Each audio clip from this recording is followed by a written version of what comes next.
is Mike Vick. How are you, Mike? I'm doing great, Rich. Thanks. How about yourself? I'm great. Thanks for calling into the show. Before we get to the football life and your football life, how about that World Series Game 7? I'm sure you watched it last night. Oh, Mike. Man, what an awesome game. What a finish. You know, to come back from down 3-1 and to close it out for the city of Chicago, I think it meant the world to them. And just the aura surrounding it made it just a remarkable ending. It was awesome. What was your biggest all-or-nothing game that you played in your career, Mike? I think my biggest all-or-nothing game was the national championship, now that I think back on it at Virginia Tech, and not being able to close the game, just thinking about if we would have won, what it would have done for the university, for the fans, for my teammates, for myself. I would have to say that, and also the NFC championship game that I played in, because that was really an all-or-nothing game. That said, though, here's a trivia question for you, Mike. Who was the first quarterback to win a playoff game in Lambeau Field as the road quarterback? Who's that guy? That would be myself. That would be correct. That was a pretty big one, too, right, in your career? Yeah, that was pretty big, but we didn't cap it off and finish the way we were supposed to. So, it was a big win. It was historic for me and all the people that was involved. But man, I just wish we could have finished that season off with a championship. Now, you had some baseball in your life too, right? Did you were drafted by the Rockies in 2000? I was drafted by the Rockies in the 25th round in college, sitting at home watching ESPN after a day of numerous workouts, and just seeing my name come across the screen, drafted in the 25th round by the Rockies. And I did entertain it, but after talking with Coach Bingman and the staff, I realized that football was probably the more prevalent way to go. Now, that said, how many bases would you have stolen, or would your game not have just been predicated on speed? The sky's the limit. In terms of bases stolen, I say I could have been up there with Ricky Henderson, maybe. I don't know, but definitely would have been something I would have been reaching for. Now, Dion had some pop, though. I mean, he was known for his speed, obviously, but Prime had some pop. How about you? Prime was all around. He did pretty good in that space for the years that he played with Atlanta. I think he was very valuable to that team, and I if I can recall, they kind of went deep in the playoffs a couple years, and he had some success. So he did a great job. That said, tonight the NFL Network is not airing a baseball life. It's a football life of Mike Vick after tonight's Falcons-Buccaneers game. What do you want people to get out of watching this 1-hour documentary, Mike? Well, I think the football life was very detailed from any other documentary that I've ever done. Not to say that the ones previously wasn't presented correctly or they didn't do a good job. I think at the end of this documentary and watching it, I'm very pleased through everything that has happened and transpired in my life. I think it was kind of in an hour episode, and kind of showed the rise and the fall, and then the rise again, and where you go post career. So I think it pretty much shows that it was Mike Vick. It was my life. It was how I lived. It was the people who was involved who believed in me, who gave me an opportunity to come back and show that I can redo it again. And, kind of, reconciling with some of the mistakes that I made and making amends for some of the things that happened. What was the toughest part for you to talk about this sort of stuff, Mike? The toughest part was dealing with the dogfight issue. It's very touchy and a sensitive subject, not only to myself now, but to a lot of people around the world. And I think the most important thing you try to take from it is the educational part, in the end, and what came out of it, and how, as a person, as a man, I can continue to grow, and advocacy can continue to grow as a whole. So, that's the most positive part that came out of that. It's most difficult to talk about, but I'm glad I can sit down and talk about it with some sort of reconciliation behind it. Mike Vick joining me here on the Rich Eisen Show. So what do you wish, I guess, the Michael Vick of that time would have known what the Mike Vick of right now knows? Oh, man. I sit and ask myself that question all the time. I really feel like, if I had known better back then, I would have done better. And without making those mistakes, I wouldn't have been able to, focus in on, how to do it the right way. Sadly to say, those mistakes that I made, really helped transform me into the man that I am today. And, you probably heard me say it in the documentary that going to prison was probably one of the best things for me. And it's sad that I have to sit there and say that in order to figure out how promising my future could be, or what I could have taken away from it, or how I could have progressed. So, in life, you go through certain things and things happen. You have to pick up the pieces and keep going, and that's what I took away from it. Now, obviously, there's so many players who have been suspended by the league, and there's people who have run afoul of the law in the league who have done different things. But yeah. What would you say? What would you say to somebody who has the opportunity but continues to behave in a manner that places it in jeopardy? What would you say to a player like that, Mike? I would tell that player to stop being so unappreciative.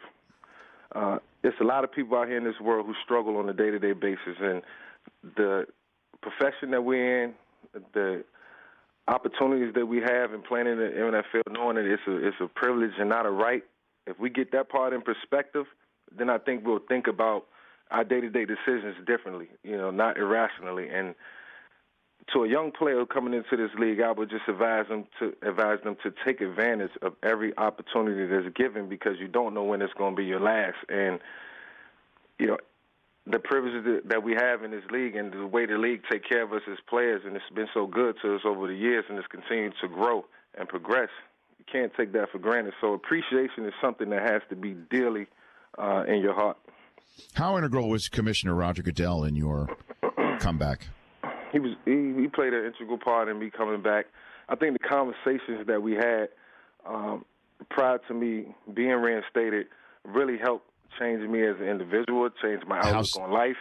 How so? I realized that I was only going to get one chance and one chance only to do it right. That was everything that I prayed for, wished for, and got a blessing from Roger and so many other people. But he was the catalyst for it all.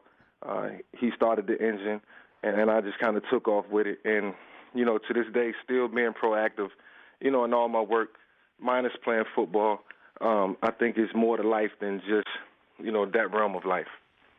Mike Vick joining me here for a few more minutes here on the Rich Eisen Show. His football life is on after Falcons-Bucks tonight on NFL Network. And the commissioner spoke with Cam Newton yesterday, the reigning MVP, about the comments that Cam made about not feeling protected in the pocket. And you clearly were a guy that would take off quite a bit, but also was very prideful about being known as a guy who could throw from the pocket. Did you feel properly protected when you played? Rich, that's such a touchy subject that I really never engaged in it, because I knew trying to get a call from the referee, it's just a hit or miss. And, when you bring attention and awareness to it, then you're going to have a lot of speculation. There's a lot of perception that goes more into it, whether, you're a pocket guy, you're a guy that gets outside the pocket. Most referees view quarterbacks like myself and Cam and RG3 and Russell as runners, but it's a distinction. When you're in the pocket, there are certain rules that's to follow. When you're outside of the pocket, it's a different set of rules. Now, the game is fast and things happen extremely, quickly. So, sometimes the refs they don't catch it. Maybe sometimes they do. You got to be thankful for the calls that you get, and the ones that you don't, you just friendly reminder to the ref. Hey, keep an eye on these guys. They're hitting low. And you play football. Other than that, you get distracted mentally, and the distracted quarterback is no good to any organization. But did you feel sometimes that, it's different in the fact that Cam is so much bigger, right? I mean, would it be safe to say he's got about 4 inches on you, right? On you? 5.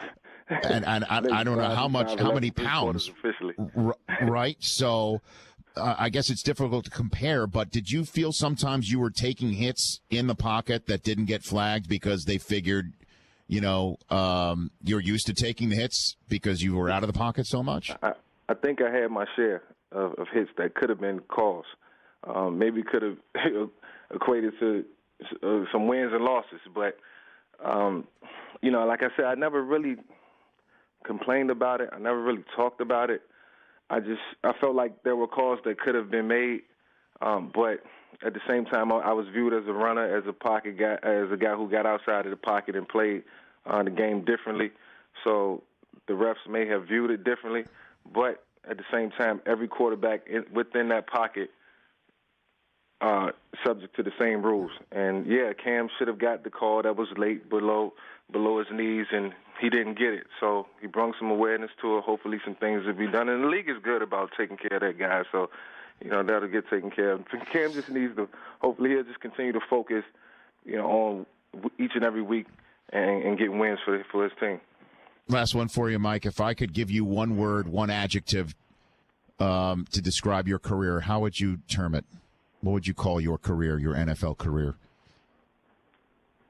I think it's safe to say just very aggressive, aggressive in everything that I did in my approach, and the success that I had.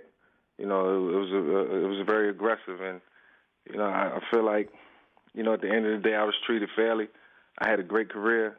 I appreciated everything the NFL has done for me and what I was able to do for the NFL in my reign. So it was a great time, and the various relationships that I made will always be dear to me.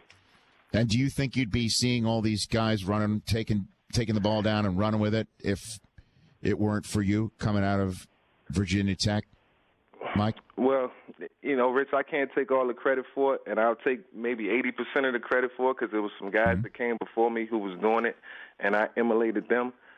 But I think a lot of credit goes into the minds of the coordinators who really thought that could be a mechanism for winning, and the recipe of run, pass, pull it down, get what you can get, is really something that a lot of guys in the league are doing now. And it's just growing the game. That's all it is. And people say I revolutionized the position. I think it was revolutionized before me. I just think I put it in a different perspective, and it was all about the growth of the game. Lamar Jackson says he could throw the ball 100 yards. What do you think? I would love to see it. How far what's the furthest you've thrown it? What's the furthest I've thrown it in a game was 80 yards. In the air? From the 20 to the end zone. Boston College, Virginia Tech versus Boston College in 1999, which was the game that solidified us to go to the national championship. So anybody want to Google it and go watch it, it was Mike Vick to Andre Davis for 80 yards. Eye in the sky does not lie, right, Mike? Does not lie. Thanks for calling in, Mike. Congrats on the football life. It's awesome. You bet, always. It's Mike Vick. The Rich Eisen Show, weekdays at noon Eastern on Audience.